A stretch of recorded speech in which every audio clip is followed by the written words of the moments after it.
அனைவருக்கும் வணக்கம். தமிழ் ஃபர்மாகல்ச்சர் உங்கள் அன்புடன் வரவேற்கிறோம். நாம் இன்றைக்கி பார்க்கக்கூடிய மரம் கருவேப்பிள்ளை, கருவேப்பிள்ளை. இந்த கருவேப்பிள்ளை அப்படின்ற போது பேர் காரணம் தெரிஞ்சிருக்கணும். மரம் கருப்பாக இருக்குது, அதோட இலை வேப்பையில் அந்த கசப்பு தன்மை கொண்டது, அதனால் கருவேப்பிள்ளைன்னு சொல்லியிருக்காங்க. இதில் எக்கச்சக்கமான மருத்துவத்தன்மை இருக்குது அப்படின்னு சொன்னால் நம்ம சொல்லிகிட்டே இருக்கலாம். இன்றைக்கி நாம் குழம்புல தாளிக்கிற ஒரே ஒரு ஒரு ஒரு இலை அப்படின்னா கருவேப்பிலை தான். அதே போல் இந்த கருவேப்பிலை அதிகமாக பயன்படுத்துறது யாருன்னு பார்த்தீங்கன்னா நம்மளோட தமிழ்நாட்டை சேர்ந்தவங்க தான். அதாவது இந்தியாவுக்குள்ளே அதிகமாக பயன்படுத்துகிறாங்க. முக்கியமாக கருவேப்பிலை அதிகமாக பயன்படுத்துறது நம்ம தமிழர்கள் தான், பக்கத்தில் நம்ம இலங்கைகளும். இது ரொம்ப பூர்வீகமாக அப்படின்னா நம்ம தமிழ்நாட்டை சேர்ந்தது தான். இந்த கருவேப்பிலையில் அவ்வளோ மருத்துவத்தன்மை இருக்குது. இன்றைக்கி கருவேப்பிலையை நாம் இன்றைக்கி 5 ரூபா 10 ரூபான்னு கொடுத்து வாங்குகிறோம். அன்றைக்கெல்லாம் ஃப்ரீயாக கொடுத்த கருவேப்பிலை இன்றைக்கி ஏன் விலை அதிகமாகுதுன்னா, இன்றைக்கி அதோட வளர்ச்சி கம்மியாக இருக்குது. அதோட இனத்தை நாம் இன்றைக்கி வளர்க்காத இருக்கிறனால தான் அதோட விலை இன்றைக்கி அதிகமாக இருக்குது. அதே போல் இது விவசாயிகள் பார்த்திங்கன்னா இன்றைக்கி இது ஒரு பயிராக பண்ணி விவசாயம் பண்ணுறாங்க. ஆனால் அதில் மருந்து தெளிக்கிறாங்க. நம்ம மருந்து தெளிக்காத உணவை சாப்பிட்ணும் அப்படின்றது தான் நம்மளோட நோக்கமே. ஆனால் இன்றைக்கி கருவேப்பிலையில் போடுற மருந்து அது எல்லாத்துக்கும் இப்போ நம்ம என்ன தான் நம்ம மருந்து இல்லாத சாப்பிட்டாலையும் கடைசியாக அந்த அந்த கருவேப்பிலையில் மருந்து இருக்குன்னு நம்மளுக்கு என்ன தெரிய போகுது. அதனால் நம்ம வீட்டில் இந்த கருவேப்பிலை வளர்க்க போகும்போது நம்மளுக்கு அதோட உண்மைத்தன்மை தெரியும், நம்ம மருந்து இல்லாத சாப்பிட்றோம் அப்படின்னு. இந்த கருவேப்பிலையில் இவ்வளோ மருத்துவத்தன்மை இருக்குது, ஆனால் நம்ம தமிழர்கள் மட்டும்தான் அதை புரிஞ்சு அதை பயன்படுத்துகிறோம். இன்றைக்கி கருவேப்பிலையை ஓரம் தள்ளுற சூழ்நிலை இருக்குது. எல்லாரும் சொல்கிறது தான் கருவேப்பிலை ஓரம் தள்ளிடுறாங்கன்னு. இல்லை, யாரும் ஓரம் தள்ளாதீங்க. குழம்புக்கு மட்டும் தாளிக்கக்கூடிய ஒரு இலை கிடையாது. இதை நம்ம சட்னியாக துவையலாக செஞ்சு சாப்பிட்லாம். அது காலையில் வெறும் வயிற்றில் ஒரு 20 இலையை நம்ம மெல்லலாம். அதே போல் அந்த காய வச்ச கருவேப்பிலையை டீயை சாப்பிட்லாம். அந்த பச்சை இலையும் நம்ம நைட்டில் கொதிக்க வச்சு காலையில் அந்த தண்ணியோட ஊற வச்சுட்டு காலையில் அந்த தண்ணி எடுத்து சாப்பிட்லாம். இந்த பல முறையில் நாம் எடுத்துக்கிற உணவு பழக்கங்களை நாம் எடுத்துக்கும் போது தான் நம்ம உடம்புக்கு ஒரு ஆற்றலை தரும். இன்றைக்கி நம்ம சாப்பிட்ற ஃபாஸ்ட் ஃபுட்டில் ஒன்றுத்தில் கூட உயிர் சத்து கிடையாதுன்னு நான் சொல்லிகிட்டே இருக்கேன். நீங்கள் அது புரிஞ்சுக்கிறீங்களா இல்லைன்னு தெரியல. எல்லா உணவும் நஞ்சு கலந்த உணவாக தான் இருக்குது. நம்ம நஞ்சு இல்லாத உணவை சேர்த்து சாப்பிட்ணும் அப்படின்னு தான் நம்மளோட நோக்கமாக இருக்கணும். நம்மளோட முன்னோர்கள் எவ்வளவோ நம்மளுக்கு சொல்லியிருக்காங்க. நம்ம அந்த உணவு பழக்கம்லாம் மறந்துட்டு இன்றைக்கி ஃபாஸ்ட் ஃபுட்டில் இருக்கிற எல்லா உணவும் நம்ம சேகரித்து ஆரம்பிச்சிட்டோம், நம்ம சேர்த்து சாப்பிட ஆரம்பிச்சிட்டோம். சரி, இந்த கருவேப்பிலையில் என்ன தான் மருத்துவத்தன்மை அப்படின்னு நீங்கள் கேட்டிங்கன்னா, நம்மளோட கண் பார்வைக்கு சரி செய்கிற அந்தோட கண்ணுக்கு தேவையான இரும்பு சத்து, அந்த சின்ன சின்ன நரம்புக்கு போகக்கூடிய அந்த இரத்த நாளங்களை சுத்தம் செய்கிற வேலை செய்யுது.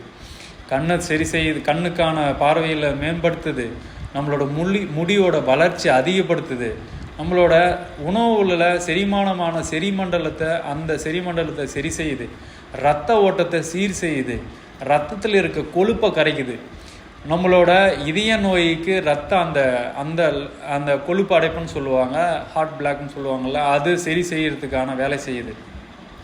கல்லீரலை சுத்தம் செய்கிறத மிகப்பெரிய ஒரு பங்காக இருக்குது இந்த கருவேப்பிலை. இந்த கல்லீரலை சுத்தம் பண்ணாவே போதும், நம்மளோட மிகப்பெரிய ஒரு வேலை, நம்ம உடம்பு ரொம்ப சுறுசுறுப்பாக இருக்கும். அதே போல் நம்மளோட பித்தம், இன்றைக்கி காலையில் பித்தம் அதிகமாக இருக்கும். ஏன்னா இரவில் கூலிங் அதிகமாக தூங்கிட்டு காலையில் பார்த்தோன்னா பித்தம் அதிகமாக இருக்கும். அந்த பித்தத்தை சரி செய்கிறது இந்த கருவேப்பிலை. ஏன்னா இதில் எக்கச்சக்கமான விட்டமின் இருக்குது.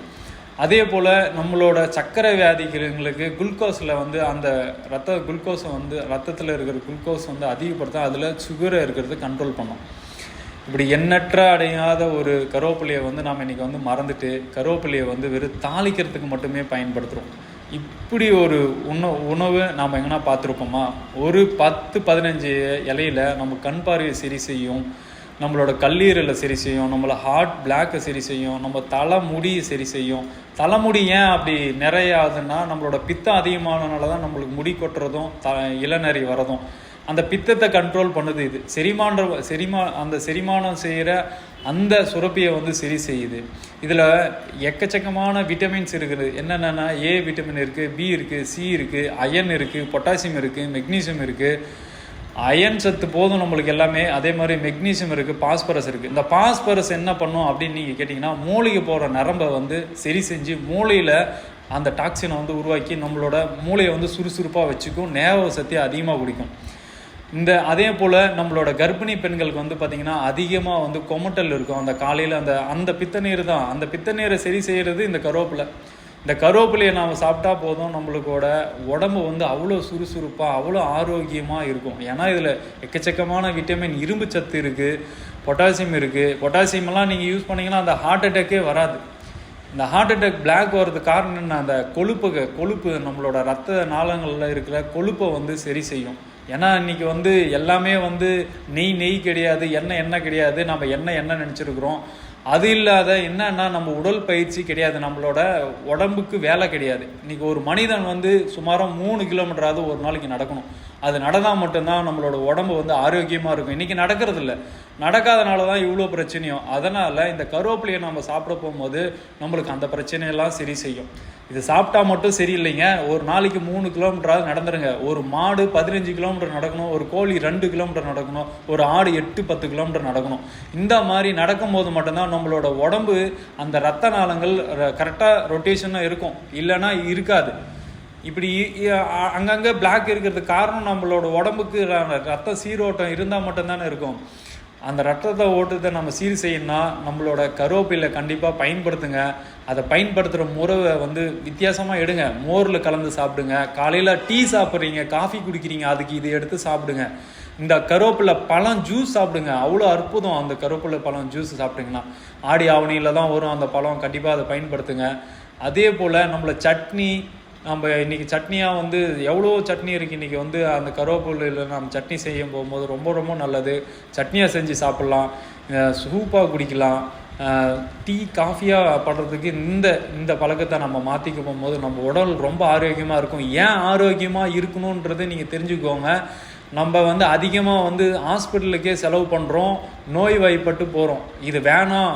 இன்றைக்கி வந்து ஊர் ஃபுல்லாக ஹாஸ்பிட்டலில் தான் இருக்குது. அன்றைக்கி வந்து ஊர் ஃபுல்லாக கடைகள் இருந்தாலையும் வீடுகள் தான் அதிகமாக இருக்கும். இன்றைக்கி எல்லா இடத்துலையும் தெருவு கிளினிக்கும் ஹாஸ்பிட்டலில் தான் இருக்குது. காரணம் என்ன? நம்ம உணவு பழக்கம் தான். நம்ம உணவு பழக்கத்தில் மாற்றினாவே சரியாக போயிடும், எல்லா வியாதியும் போயிடும். நம்மளுக்கு நம் முன்னோர்கள் எவ்வளவோ உணவு பழக்கங்களை கற்றுக் கொடுத்துருக்காங்க. இன்றைக்கி நம்ம அதெல்லாம் மறந்துட்டு இன்றைக்கி ஃபாஸ்ட் ஃபுட்டுக்குள்ளே போயிட்டோம். இருந்தாலையும் இந்த கருவேப்பிலையை வந்து காலையில் வெறும் வயிற்றில் சாப்பிடுங்க, ரொம்ப நல்லது. கண்ணுக்கு நல்லது, ஹார்ட்டுக்கு நல்லது, லிவருக்கு நல்லது, ரத்தத்தை சுத்தப்படுத்தும், ரத்தத்தை அதிகப்படுத்தும், நம்மளோட தலைமுடி அதிகப்படுத்தும், அந்தோட பித்த நீரை வெளி செய்யும். இது எல்லாமே சரி செய்யக்கூட ஒரே ரகம் யாருன்னா இந்த கருவேப்பிலையை தான். இந்த கருவேப்பிலைக்கு நிறையா மருத்துவத்தன்மை இருக்குது. கண்டிப்பாக அந்த கருவேப்பிலையை பயன்படுத்துங்க. மீண்டும் நம்ம அடுத்த மரத்தை பற்றியோ அடுத்த பதிவிலையோ நம்ம சந்திப்போம். நன்றி, வணக்கம்.